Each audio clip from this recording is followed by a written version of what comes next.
Nagsimula ang kwento sa isang buntis na babae na nagngangalang Perna. Isang araw, dumating sa kanilang bahay ang mga kawani ng pamahalaan upang magsagawa ng karaniwang census o talaan ng populasyon. Sa una, tila normal lamang ang lahat. Ngunit maya-maya, nagtanong ang isa sa mga opisyal, "Ilan na ang naging anak mo?" Sa nakakakilabot na kalmadong tinig, sumagot si Perna, "Umiiyak lang sandali ang mga sanggol ko pagkatapos nilang ipanganak. Tapos namamatay na sila." Biglang nanahimik ang buong silid. Walang sino man ang nakapagsalita o nakapag-isip ng tamang reaksyon. Ngunit iyon pa lamang ang simula ng bangungot. Sapagkat ang nakatagong katotohanan sa loob ng bahay na iyon ay mas nakapangingilabot pa kaysa sa inaakala ng sinuman. Hindi pa kailanman nag-asawa si Perna. Gayunpaman, paulit-ulit siyang nabubuntis at ang lalaking responsable rito ay hindi isang estranghero. Hindi rin ito isang kriminal na nanggaling sa labas, kundi ang sarili niyang ama. Sa loob ng maraming taon, kinontrol siya ng halimaw na iyon sa pamamagitan ng takot, pang-aabuso at pananahimik. Samantala, ang mga tao sa kanilang paligid ay nagkunwaring walang mali at tuwing may isinisilang na sanggol,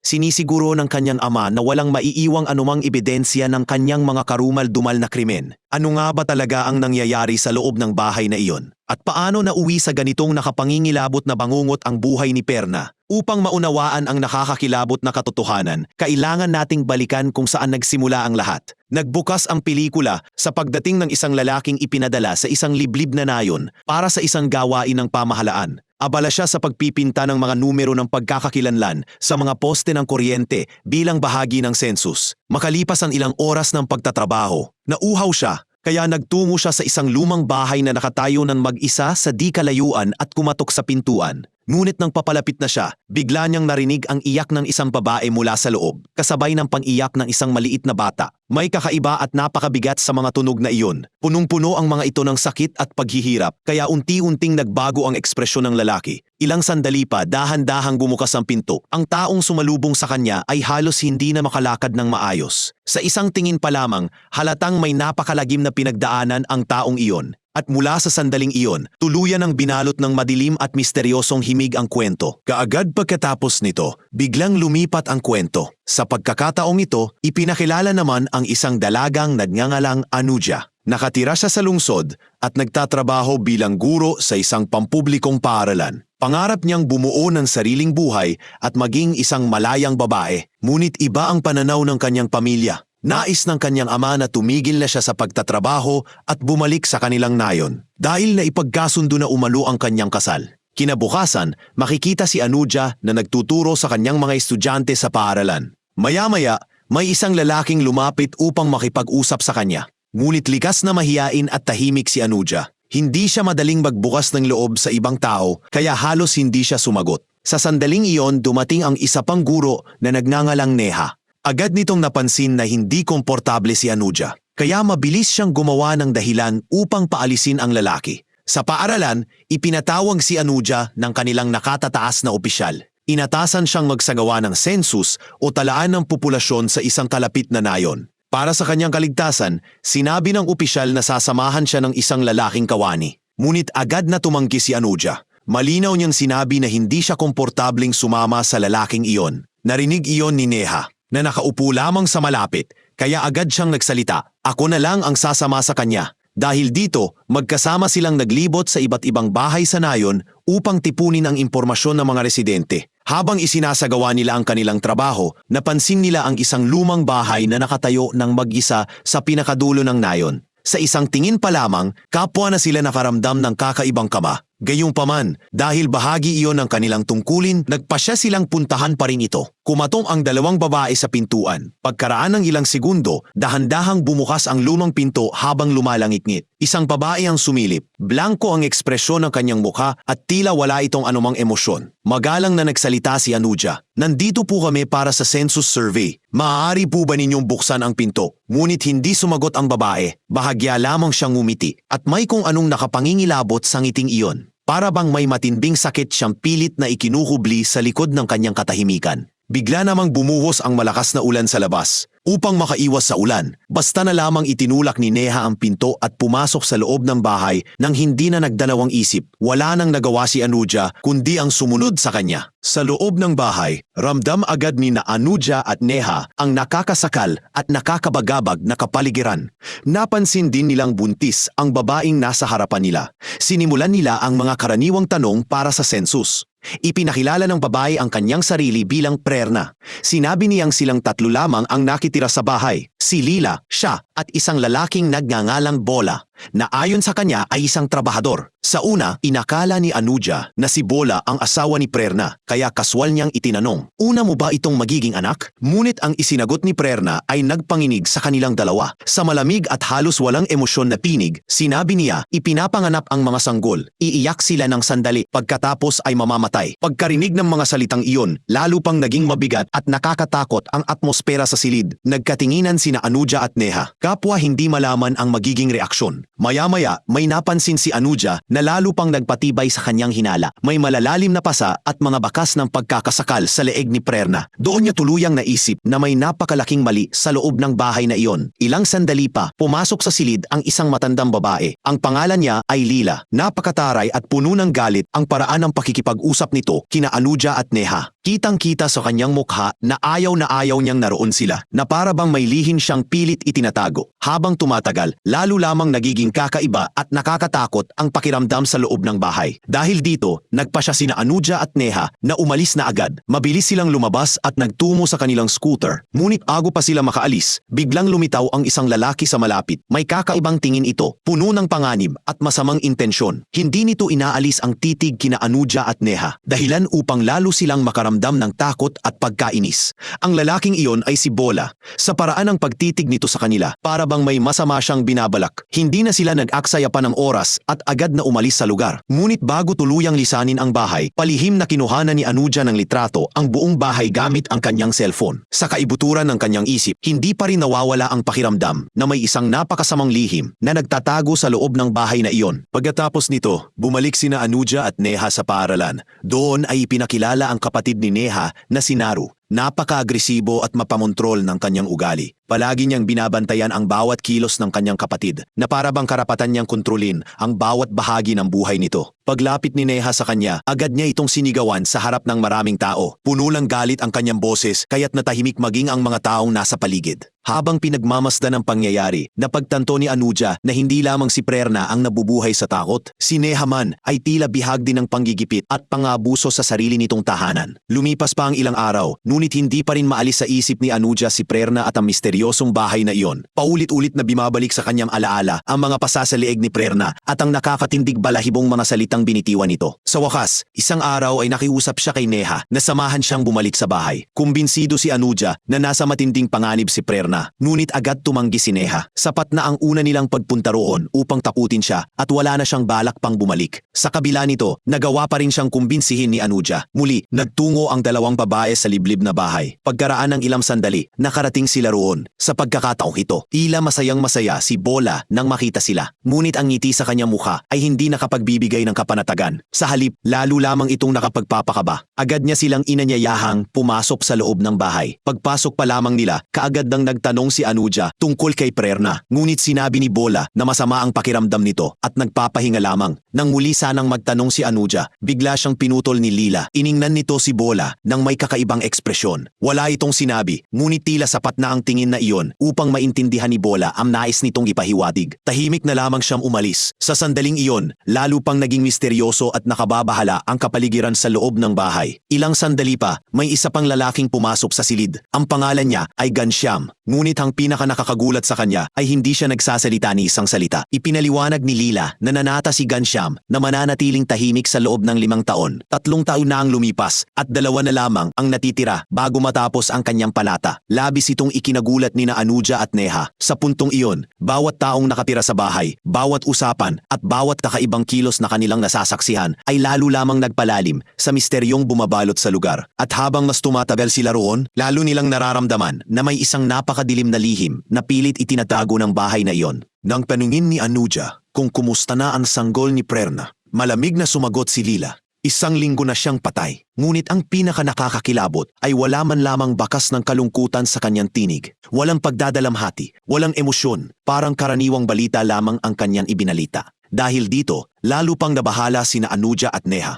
Hindi na lamang ang bahay ang tila may mali, pati ang bawat taong nakatira rito ay nagdudulot na rin ng matinding pangamba. Kaya naman, nagpa siyang dalawa na umalis na agad. Ngunit paglabas pa lamang nila, biglang bumuhos ang natakalakas na ulan. Dahil sa sama ng panahon, sinabi ni Lila at Bola na manapili muna sila sa bahay hanggang sa tumila ang ulan. Wala na silang ibang mapagpipilian, kaya napilitan silang pumayag. Makalipas ang ilang sandali, nagsalo-salo ang lahat para sa hapunan. Habang isusubo na sana ni Neha ang kanyang pagkain, bigla siyang pinigilan ni Ghanshyam. Napakabigla ng ginawa nito, kaya halos mapatalon siya sa gulat. Doon nagsalita si Lila. Tiningnan mo na ba kung natakain na si Ganga? Si Ganga pala ang kanilang alagang baka. Sa bahay na iyon, may kakaibang patakaran. Kailangang mapakain muna ang baka bago maaaring kumain ng sino man sa pamilya. Matapos masunod ang ritual na iyon, saka pa lamang nagsimulang kumain ang lahat. Habang kumakain, palihim na pinagmamasdan ni Anuja at Neha si Prerna. Lalong nakababahala ang paraan ng kanyang pagkain. Sa bawat galaw niya, para bang isa na lamang siyang taong wala nang natitirang sigla o pag-asa. Mistulang matagal nang nadurog ang kanyang pagkatao. Maya-maya, tuluyan ang dumilim ang gabi, ngunit hindi pa rin humihinto ang malakas na ulan. Dahil wala silang paraan upang makaalis, napilitan sina Anuja at Neha na manatili sa isa sa mga silid ng bahay. Habang lumilipas ang bawat minuto, lalo lamang tumitindi ang kanilang kaba. Napakaliblib ng lugar, at sa gitna ng malakas na ulan at dilim ng gabi, halos imposible ang umalis. Makalipas ang ilang sandali, pumasok si Bola sa kanilang silid upang dalhan sila ng maiinom na tubig. Pagkaalis niya, tumawag si Neha sa kanyang kapatid na si Naru, ngunit nagsinungaling siya. Sinabi niyang sa bahay lamang ni Anuja siya magpapalipas ng gabi, ang hindi nila namalayan. Narinig ni Bola ang buong usapan. Agad siyang nagtungo kay Ghanshyam at ipinaalam ang kanyang narinig. Napagtanto nilang nagsinungaling ang dalawang babae bago pumunta sa bahay. Ibig sabihin, walang sino man ang nakaalam na naroon sina Anuja at Neha ng gabing iyon. At sa sandaling iyon, naging mas mapanganib ang kanilang sitwasyon kaysa dati. Ngayon, may nakakatakot ng mababasa sa mga mata ni Bola. Tinanong niya si Ghanshyam kung maaari siyang pumunta sa silid ng mga babae, ngunit agad siyang pinagbawalan ni Ghanshyam na gumawa ng anuman. Pagkarinig nito, tahimik na lamang na umalis si Bola.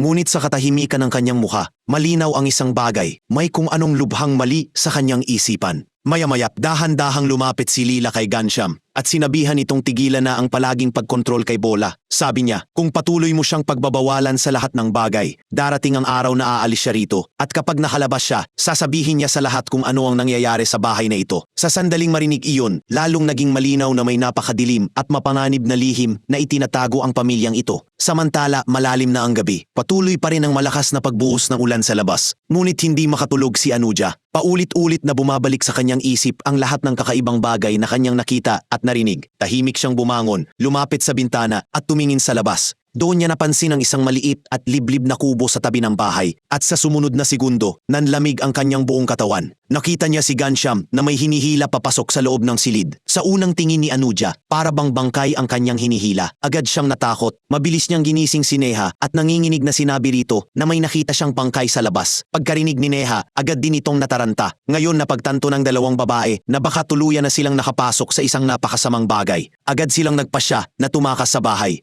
Ngunit nang subukan nilang buksan ang mga pinto, natuklasan nilang lahat ng labasan ay nakalak mula sa labas. Lalo pang tumindi ang kanilang takot. Matapos ang ilang sandaling paghahanap at pakikipagsapalaran, kahit papaano ay nakakuha sila ng susi at palihim na binuhusan ng pangunahing pinto. Sa wakas, nakalabas sila. Ngunit biglang nagtanong si Neha kay Anuja, sigurado ka bang bangkay talaga ang nakita mo? Sa pagkakataong iyon, nagsimula ring magduda si Anuja sa sarili niyang nakita. Sa sobrang dilim at lakas ng ulan, hindi naman niya talaga nakita ng malinaw kung ano ang hinihila ni Ghanshyam. Baka hindi pala iyon bangkay. O baka naman, mas masahol pa sa iniisip nila ang katotohanan. Kaya gumawa na naman ng isang mapanganib na desisyon ang dalawang babae. Napagpasyahan nilang sila na mismo ang magtungo sa kubo at tingnan kung ano talaga ang naroon.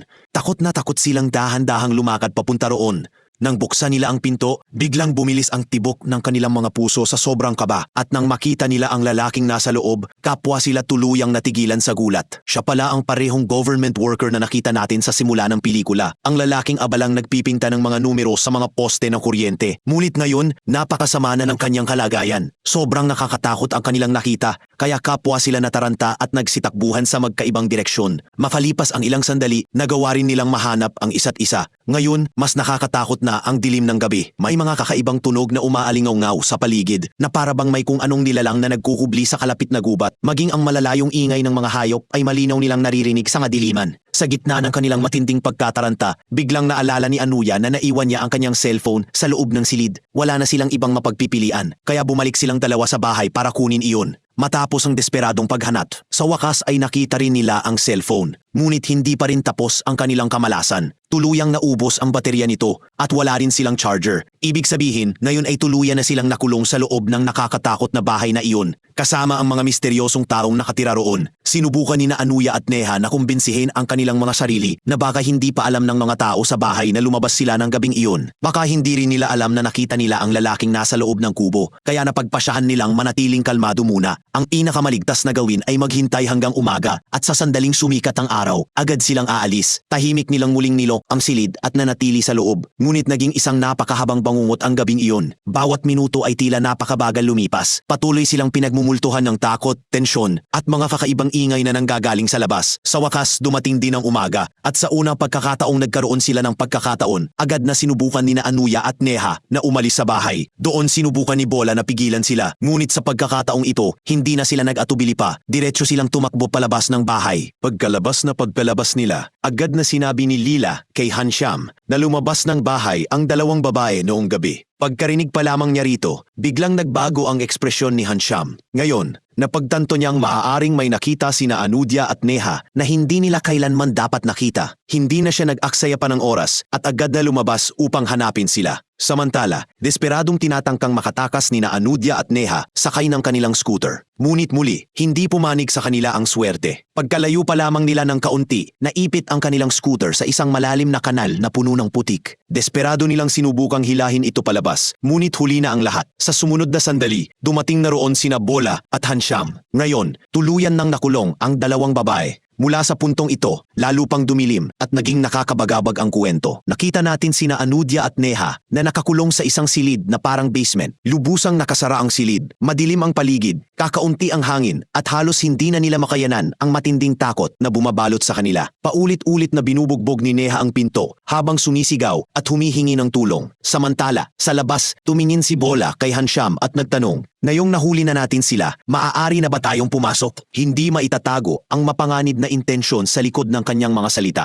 Ngunit bago pa may mangyari, agad siyang pinigilan ni Lila. Malamig niyang sinabi, "Hayaan muna natin silang magdusa. Hayaan nating matakot pa sila." Sa puntong ito, malinaw nang hindi lamang mapanganib ang mga taong ito. May malubharing kaguluhan sa kanilang pag-iisip. Samantala, patuloy sa pagsigaw, si Neha nang walang tigil. Dahil dito, tuluyang nawala ng pasensya si Bola. Bigla siyang nagbuhos ng kumukulong tubig sa katawan ni Neha. Pagdampi ng mainit na tubig sa kanyang balat, napasigaw siya sa tindi ng sakit. Lalong natakot si Anudia nang makita ang kalagayan ng kaibigan. Ngayon, kapwa na sila, unti-unting nadudurog sa takot at emosyonal na paghihirap. Sa gitna ng lahat ng sakit at pangamba, galit na sinisi ni Neha si Anudia. Sinabi niyang kung hindi lamang siya nagbumilit na bumalik sa bahay na iyon, hindi sana sila mauuwi sa ganitong bangungot. Ngunit ang totoo, kahit si Anudia ay hindi kailanman inakala na ang isang maliit na desisyong iyon ay magdadala sa kanilang dalawa sa isang bangungot na ganito katindi. Samantala, sa lungsod, dumating ang fiancé ni Anudia sa apartment nito upang hanapin siya. Ngunit wala roon si Anudia. Nag-aalala, tinanong niya ang landlord kung saan nagpunta si Anudia, ngunit maging sila ay walang ideya kung ano ang nangyari sa kanya. Maya-maya, dumating din doon ang kapatid ni Neha na si Neru. Pagpasok pa lamang niya, galit niyang sinabi sa fiancé ni Anudia, "Ang Anudia mo ang sumisira sa kapatid ko. May malubhang problema sa babaeng iyon." Agad na nagalit ang fiancé ni Anudia nang marinig iyon. Uminit ang pagtatalo ng dalawang lalaki hanggang sa tuluyan itong lumala. Sa sobrang tindi ng kanilang away, kinailangan mamagitan ng landlord upang paghiwalayin sila. Samantala, nakakulong pa rin sa nakakatakot na basement si Anudia. Habang iniisip niya ang lahat ng nangyari, unti-unti niyang pinagdurugtong-dugtong sa kanyang isip ang mga piraso ng katotohanan. Napagtanto niya na posibleng minsan na ring nakakulong si Prerna sa mismong silid na iyon. At baka hindi naman talaga asawa ni Gansham, si Prerna. Paano kung isa lamang siyang babaeng tulad nila? Isang taong dinukot at ikinulong doon laban sa kanyang kagustuhan?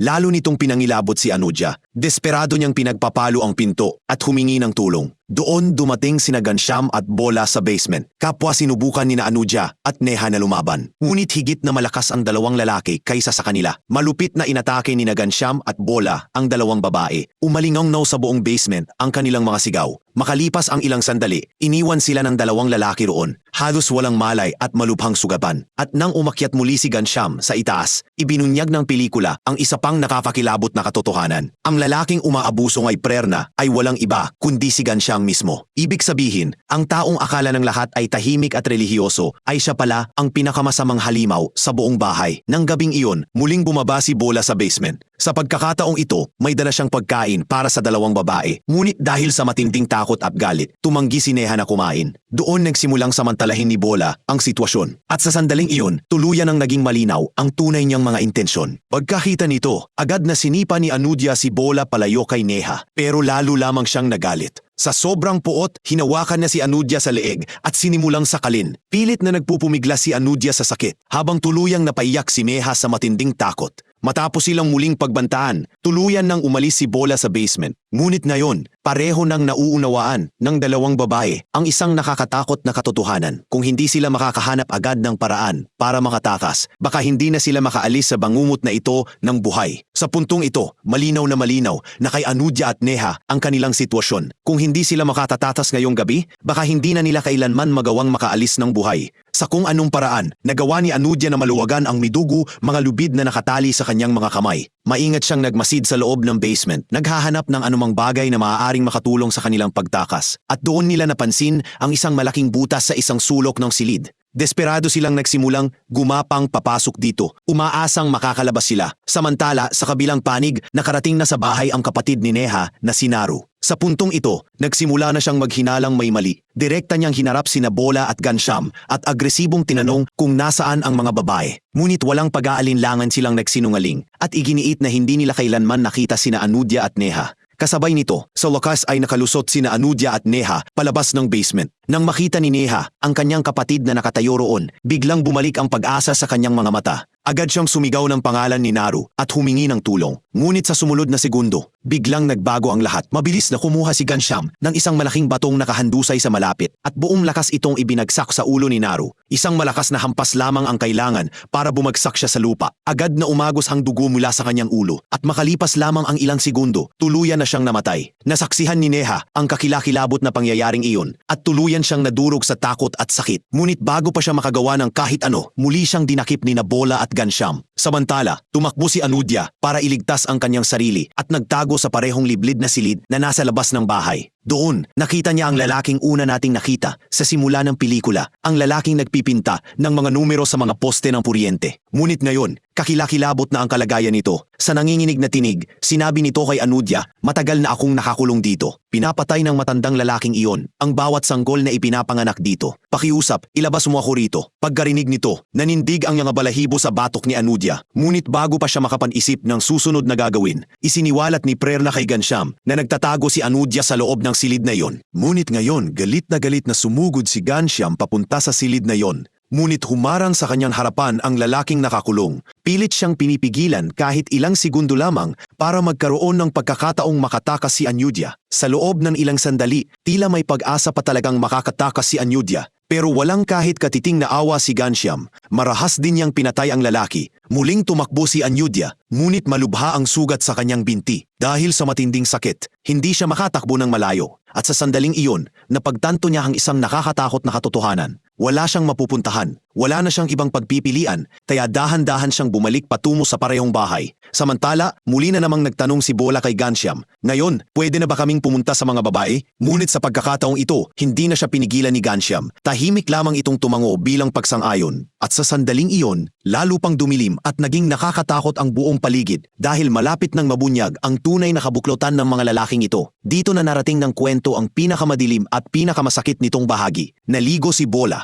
naghanda at pagkatapos ay dahan-dahang naglakad patungo kay Neha. Sa puntong ito, wala nang kahit anong bakas ng pagkatao sa kanyang mga mata. Pagkakita pa lamang sa kanya ni Neha, agad siyang nataranta. Sinubukan niyang gawin ang lahat para protektahan ang kanyang sarili. Sumigaw siya, lumaban at desperadong nagpumiglas. Ngunit sa lakas ni Bola, wala siyang kalaban-laban. Nang marinig ni Anudia ang masasakit na sigaw ni Neha na umaalingaw-ngaw sa buong bahay, nagsimula rin siyang sumigaw at malakas na kumatok sa pinto. Ngunit biglang hinawakan siya ni Gansham at kinaladkad papunta sa kabilang silid. At nang makita ni Anudia ang kalagayan ni Neha, agad na puno ng luha ang kanyang mga mata. Tuluyan siyang nadurog sa loob dahil sa nakita niya. Sa sandaling iyon, napagtanto niya ang isang kakilakilabot na katotohanan. Kung hindi siya makakatakas agad sa lugar na ito, siya naman ang susunod. Kaya nang sumapit ang gabi, tuluyan nang nagpasya si Anyudya na tumakas. Tahimik siyang tumalon palabas ng bintana. Pero sa pagkakataong ito, hindi na lamang takot ang nararamdaman niya. May iba pang bagay na unti-unting lumalaki sa kanyang kalooban. Galit. Gusto na niyang maghiganti sa mga halimaw na sumira sa kanilang buhay. Dahil sa tindi ng kanyang galit, sinunog niya ang kanilang baka na si Ganga. Sa loob lamang ng ilang sandali, nagsimulang kumalat ang apoy sa paligid. Agad na nagsitakbuhan sina Ghanshyam at Bola patungo sa apoy. Desperadong sinusubukang patayin ito. Ngunit huli na ang lahat. Nasira na ang lahat. Nang makita iyon ni Ghanshyam, tuluyan siyang nawalan ng kontrol sa kanyang galit. At sa sobrang puot, ibinuvos niya ang lahat ng kanyang galit kay Bola. Marahas niya itong pinugbog. Ngunit sa pagkakataong ito, tuluyan na ring sumabog ang galit ni Bola. Sa matinding puot, kumuha siya ng kutsilyo at lumabas upang hanapin si Anyudya. Samantala, dahan-dahang lumapit si Prerna kay Neha. Wasak sa sakit at galit, tumingin si Neha sa kanya at sinabi, "Kung alam mo naman pala ang lahat, bakit hindi mo kami binalaan? Kahit isang maliit na senyalis lang sana, hindi na sana kami pumunta rito." Pagkarinig nito, kinakabahang bumulong si Prerna. "Pakiusap, manahimik ka, baka bugbugin tayo ni Papa." Sa sandaling marinig ni Neha ang salitang iyon, natigilan siya. Dahil hanggang sa puntong iyon, wala siyang ideya kung sino ang tinutukoy ni Prerna na Papa.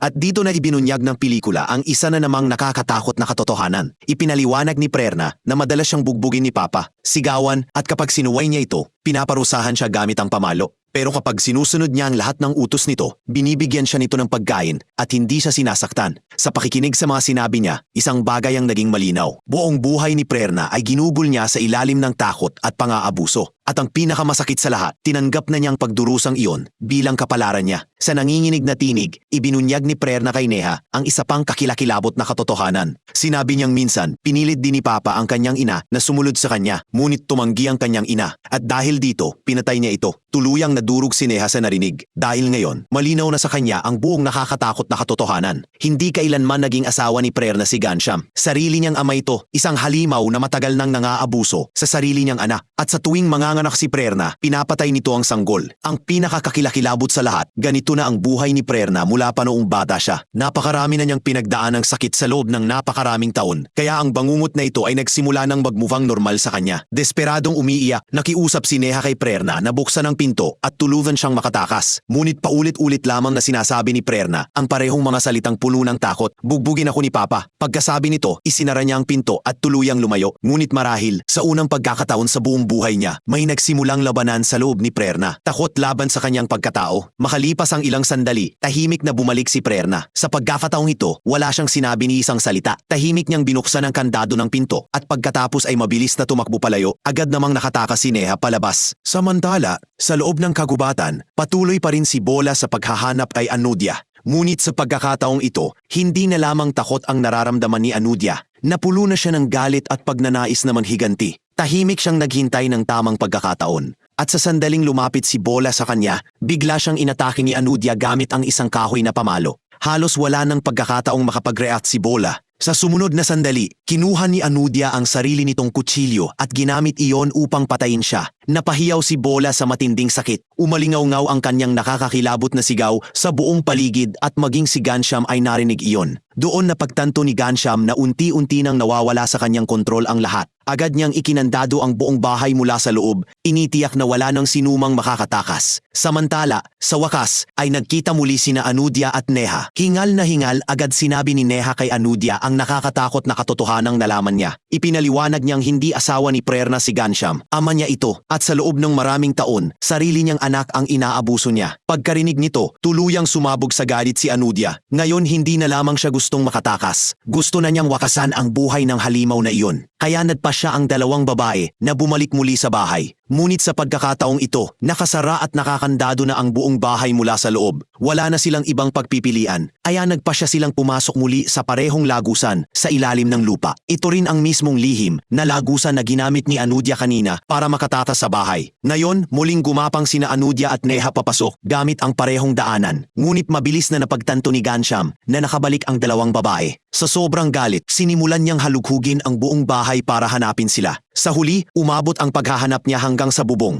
Ngunit sa pagkakataong ito, hindi na si Anudia ang takot na babaeng nakilala niya noon. Sa sandaling lumapit si Ghanshyam sa kanya, bigla siyang inatake ni Anudia. Sumiklab ang isang marahas na labanan sa pagitan nilang dalawa. Ang mga taon ng sakit, takot at galit na matagal ng kinimkim ni Anudia ay tuluyang sumabog sa bawat suntok at hampas na ibinabato niya sa halimaw na ito. Samantala, sa kabilang panig, pilit namang umaakyat si Neha sa hagdan. Ngunit biglang inatake siya ni Lila mula sa likuran at sinaksak sa binti gamit ang kutsilyo. Napahiyaw si Neha sa matinding sakit. Pero sa pagkakataong ito, ayaw na rin niyang sumuko. Habang buong lakas na nakikipaglaban si Anudia kay Ghanshyam, nagsimula ring lumaban si Neha kay Lila. At sa wakas, nang makakita siya ng tamang pagkakataon, sinaksak niya si Lila gamit ang kutsilyo. Bumagsak si Lila at doon na tuluyang namatay. Samantala, patuloy na walang tigil ang pag-atake ni Anudia kay Ghanshyam. Hanggang sa tuluyang niya itong maitulak mula sa rooftop. Marahas na bumagsak si Ghanshyam sa lupa sa ibaba. Ngunit kahit nahulog siya mula sa ganoong kataas na lugar, buhay pa rin siya.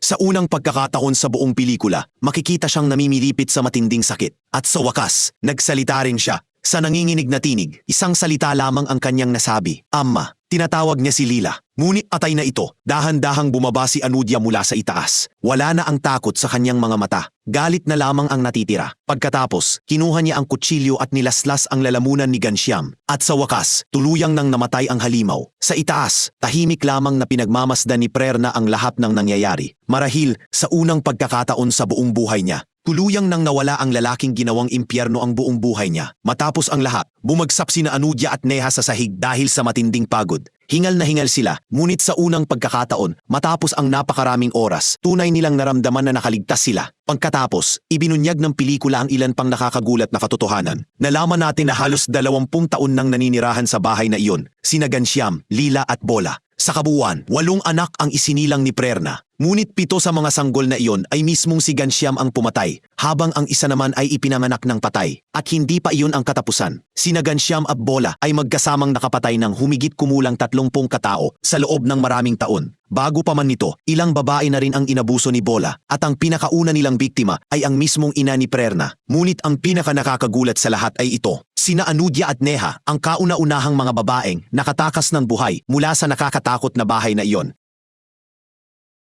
Kung nagulat ka rin sa kwentong ito, siguraduhing i-like ang video. At para sa iba pang dark at nakakakilabot na movie explanations, huwag kalimutang mag-subscribe sa channel at i-on ang notification bell. Salamat sa panunood. Kung bago ka rito, huwag kalimutang mag-subscribe para sa higit pang mga recap.